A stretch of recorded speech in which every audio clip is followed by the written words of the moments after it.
नमस्कार दोस्तों, कैसे हैं आप। इंडियन गार्डनिंग चैनल में आपका हार्दिक स्वागत है। दोस्तों, आज मैं बात करने वाला हूं कि लौकी की ऑर्गेनिक खेती कैसे करें।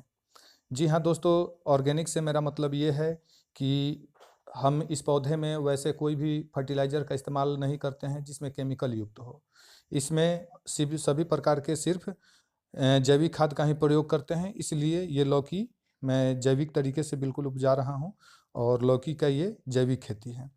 दोस्तों, अभी जो मैं उगाया हूँ इसे तो आप खेतों में भी उगा सकते हैं, लेकिन मैं अपने छत के ऊपर एक प्लास्टिक के कैरी बैग में उगा रहा हूँ। इसके लिए आप ग्रोइंग बैग या बड़े आकार का गमला का इस्तेमाल कर सकते हैं। बड़े आकार से मेरा मतलब है कि कम से कम गमला का डायमेंशन 14 इंच होनी चाहिए।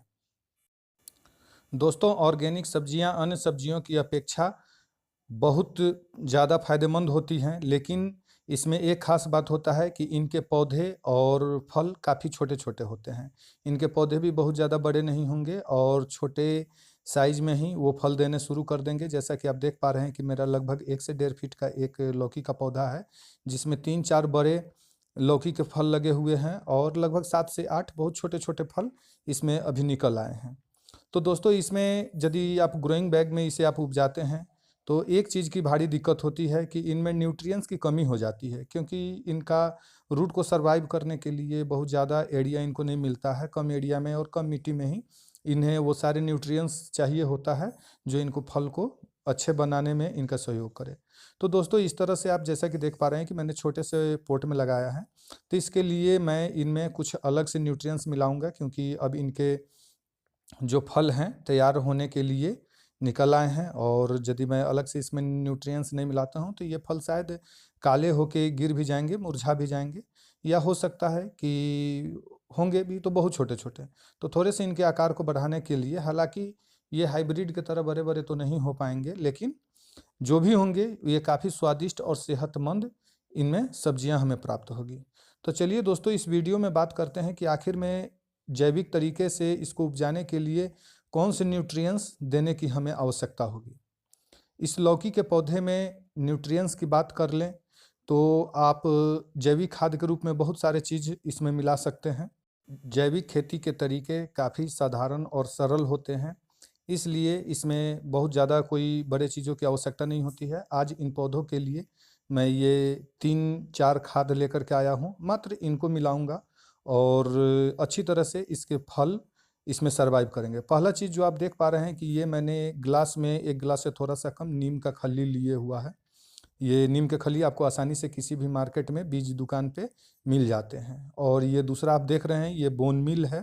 ये स्टीम किया हुआ बोन मील का पैकेट भी आपको लगभग 40 रुपये प्रति केजी के हिसाब से आपको उसी दुकान में आसानी से उपलब्ध हो जाते हैं। और तीसरा कप की बात कर लें तो तीसरे कप में मैंने लिया है चाय की पत्ती। जी हाँ दोस्तों, ये डायरेक्ट चाय का पत्ती नहीं है, ये यूज किया हुआ चाय का पत्ती है जो हम लोग घर में अपने चाय बनाते हैं।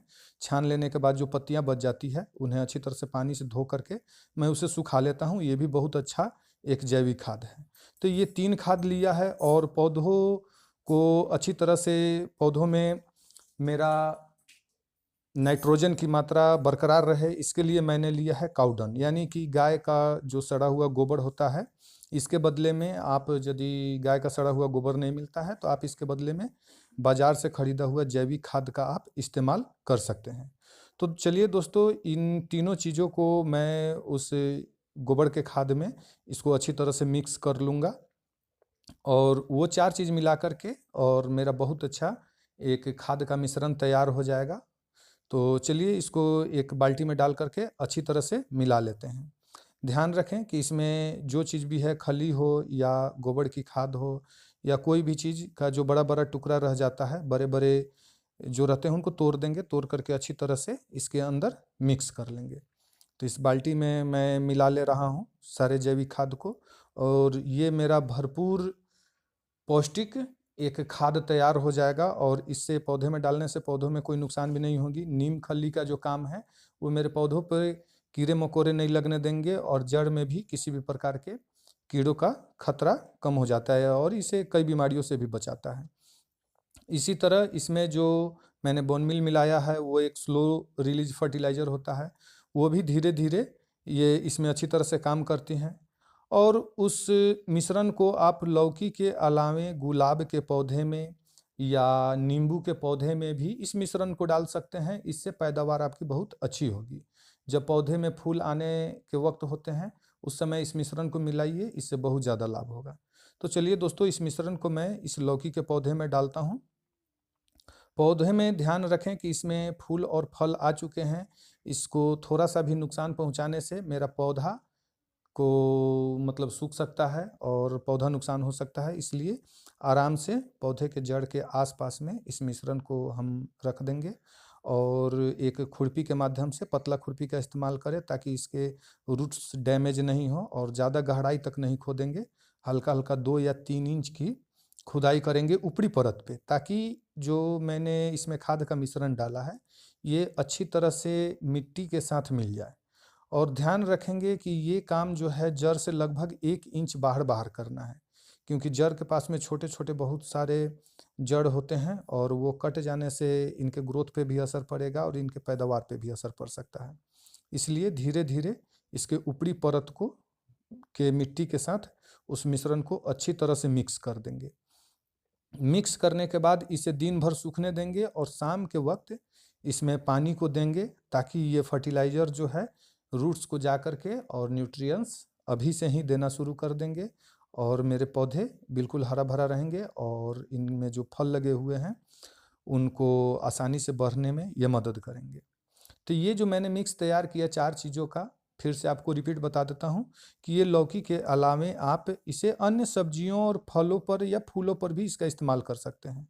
हाँ दोस्तों, ध्यान रखें कि जो लोग शाकाहारी व्यक्ति हैं वो बोन मील नहीं भी डाल सकते हैं, इससे कोई बात नहीं है। क्योंकि बोन मील जो है हड्डी, मछलियों की कांटे और जानवरों के हड्डी से बना होता है और इसमें एक बहुत बदबू भी आती है, तो आप इसे परहेज भी कर सकते हैं। लेकिन जो लोग मांस मछली खाते हैं वो इसे आराम से पौधे में इस्तेमाल कर सकते हैं। दोस्तों, मैंने अच्छी तरह से इसमें मिक्स कर लिया है और ये पौधे जो हैं मेरे, जितने भी फल हैं ये अच्छी तरह से इसमें फलेंगे। दोस्तों, इस वीडियो में मैंने आपको सारी जानकारियाँ देने का कोशिश किया हूँ, फिर भी यदि कुछ छूट जाता है तो आप कमेंट कर ज़रूर पूछिएगा। अच्छा लगा हुआ हो तो लाइक और शेयर ज़रूर कर दीजिएगा। मिलते हैं अगले वीडियो के साथ, तब तक के लिए नमस्कार।